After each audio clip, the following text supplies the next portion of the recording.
Stories are aggravating encounters. My name is Asadumebi, and every week I usually tell you a short story written by a Nigerian writer or author.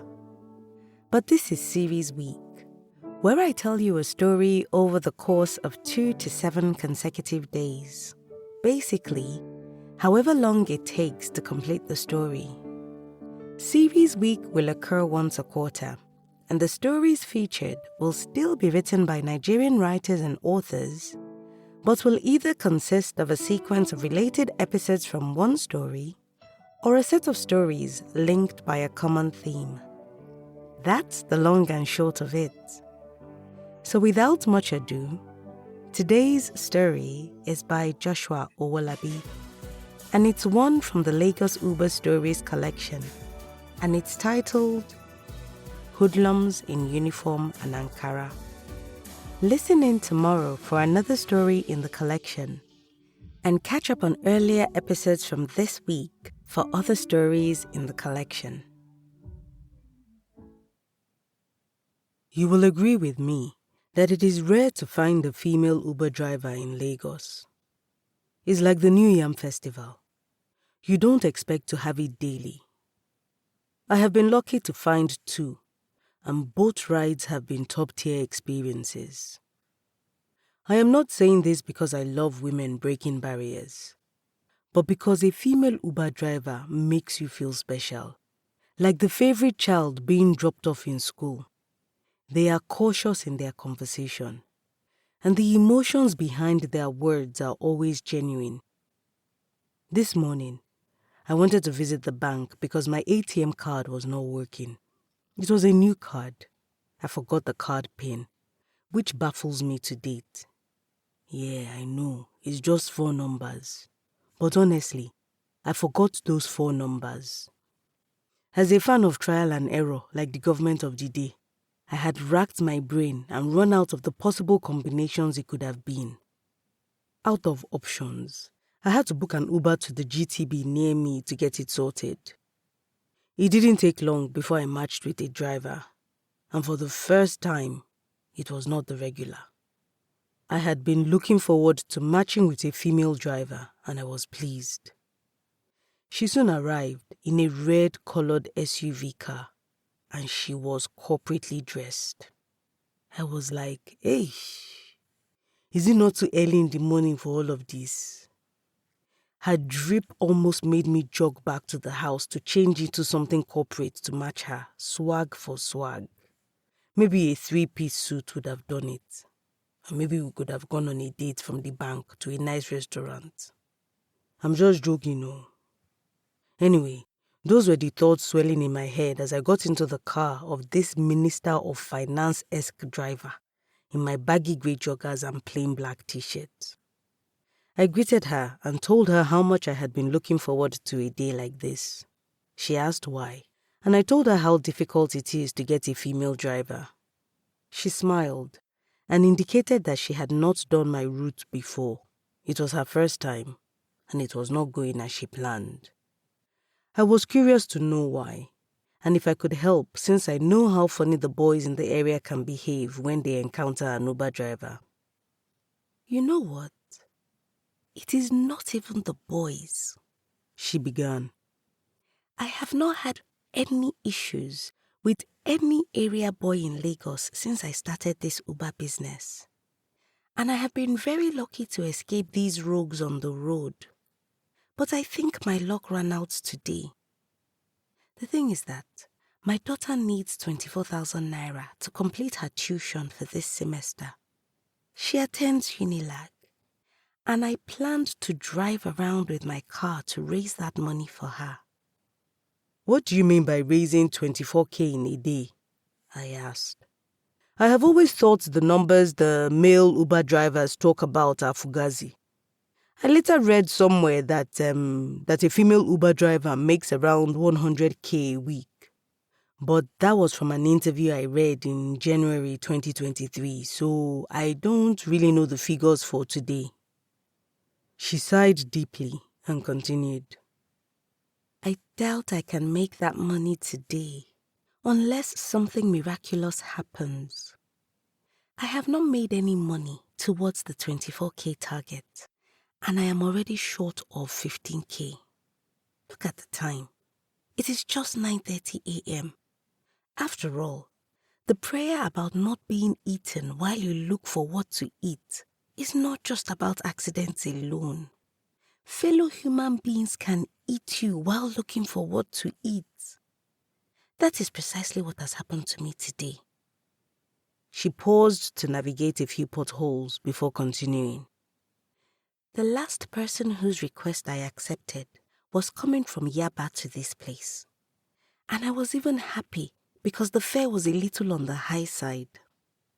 The ride was smooth until we entered this area.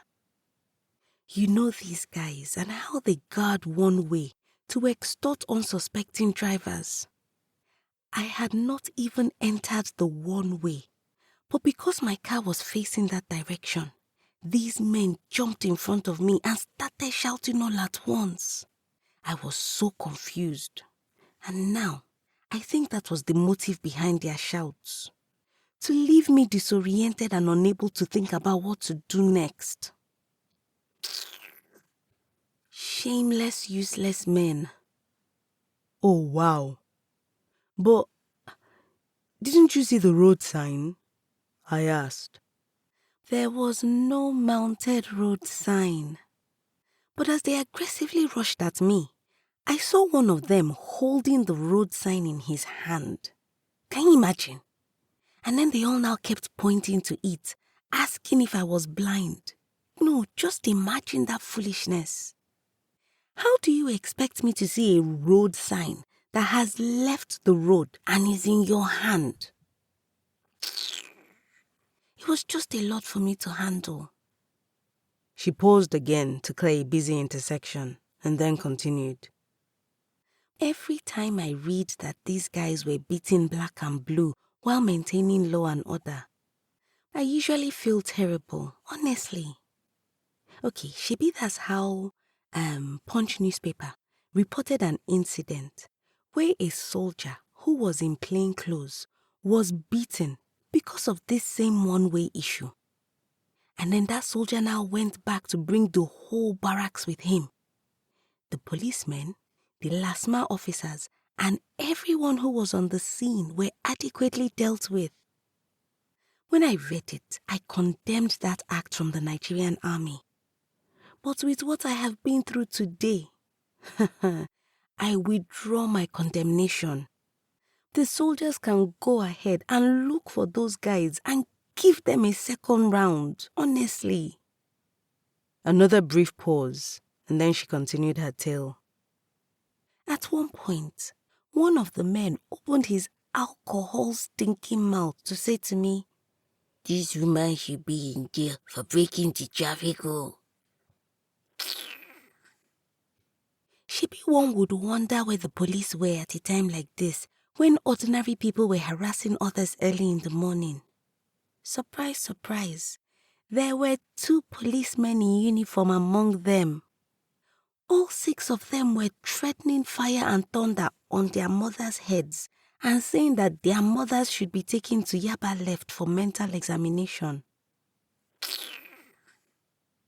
And if you see these men, God, they were not well dressed. Useless ragamuffins. I marveled at their confidence to talk anyhow to someone as well dressed like me. I didn't know what to say other than to pick up my phone and start making calls because these guys were not letting go. She paused again, tapped her Uber app before continuing. Before I ended my first call, they now asked me to pay 250K into an account. And they were now asking me to surrender my car keys so that the car could be impounded. Imagine. They then said that I should be in court after the after my mental health examination. God. Honestly, it would be best if you saw these guys that I'm talking about. This country is not okay at all, I'm telling you. How did they allow this to happen in Lagos? I don't understand. Even the police, who are supposedly responsible for upholding law and order, were in this group of men threatening an innocent and unarmed person. Shame. Shame. Shame. That was all I kept saying while they cursed at themselves. Imagine someone who badly needs a mental check saying that I should be examined. This government has left many of these goons to protect and keep us safe, while they, the government, are acting like it's a mannequin challenge. Another brief pause as she stopped and gestured to a small group of pedestrians to cross before turning into the road GTB was on.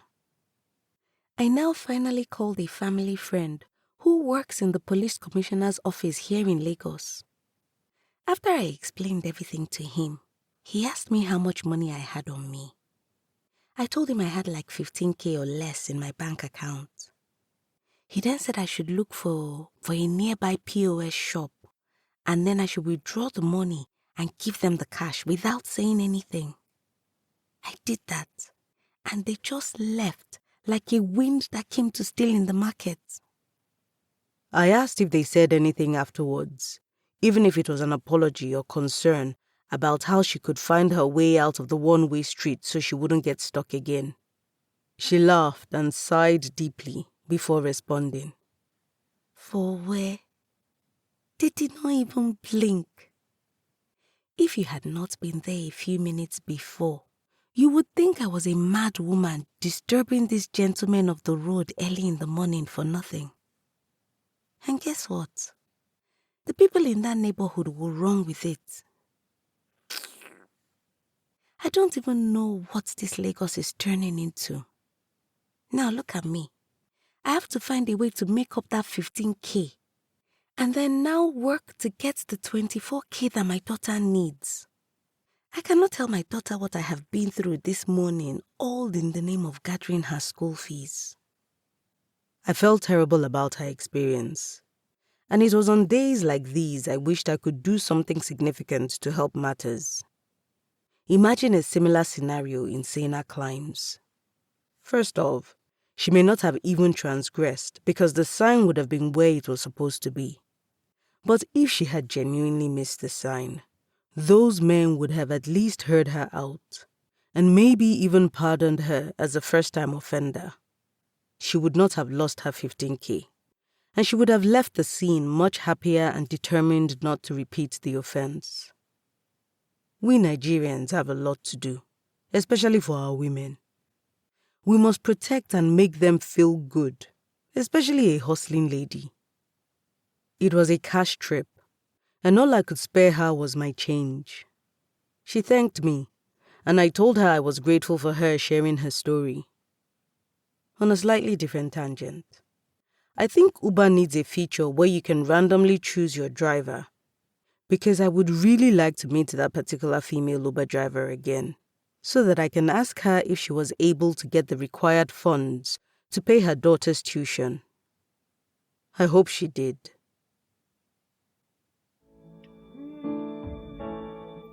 Joshua Owolabi is a writer who resides in the United Kingdom. He is a content marketing manager for tech and non-tech companies. You can read more of his work on Medium at Joshua Owolabi and connect with him on X at ThisIsAyomi. Details and links will be in the episode description.